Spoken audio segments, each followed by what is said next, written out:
त्वचा हवी आहे, केस चमकदार हवेत, केस दाट पाहिजेत, त्वचेवरती सुरकुत्या नको आहेत. ह्या सर्व गोष्टींसाठी व्हिटॅमिन ई हा खूप महत्त्वाचा घटक आहे. जसं त्वचा आणि केस ह्या दोन्ही गोष्टींसाठी व्हिटॅमिन ई गरजेचं आहे, तसेच व्हिटॅमिन ईचे शरीरामध्ये अनेक फायदे आहेत. ज्या पेशंटमध्ये रक्तामध्ये चरबीचं प्रमाण जास्त आहे, त्या पेशंटमध्ये व्हिटॅमिन ई हे चरबी जाळण्यासाठी मदत करतं.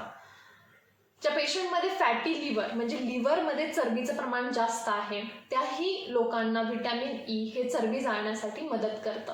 म्हणजे खूप लोकांचे कंप्लेंट्स असतात की स्किन टाईट नाही आहे, त्वचा लूज झाली आहे किंवा त्वचेवरती तेज नाही आहे. आपल्या त्वचामध्ये प्रोटीन असतं, ज्याला कोलॅजिन असं म्हटलं जातं. हे कोलॅजिन तयार होण्यासाठी व्हिटॅमिन ई हा खूप महत्त्वाचा घटक आहे.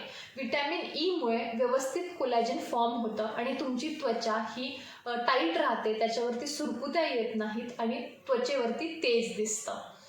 चौथी महत्त्वाची गोष्ट म्हणजे केस गळणं किंवा केस तुटणं, केस ड्राय होणं. याचं कारण म्हणजे दैनंदिन लाईफस्टाईल, स्ट्रेस, पोल्युशन हे सगळं आहे. ह्याच्यामुळे होतं काय की केसांचे जे कवरिंग आहे त्याच्यामध्ये क्रॅक्स जातात, चिरा पडतात. ह्या सगळ्यासाठी व्हिटॅमिन ई हे खूप गरजेचं आहे. तर तुम्ही व्हिटॅमिन ईचा अजून एक खूप मोठा फायदा म्हणजे इनफर्टिलिटीमध्ये.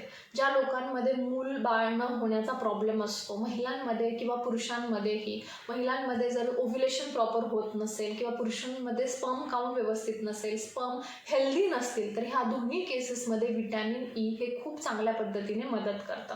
व्हिटॅमिन ईचं डेली इनटेक किंवा डेली नीड ही फक्त 15 मिलीग्रॅम एवढी असते. आपण ह्यासाठी तुम्ही रेग्युलरली नट्स घेतले म्हणजे ड्रायफ्रुट्स घेतले, काजू, बदाम, पिस्ता.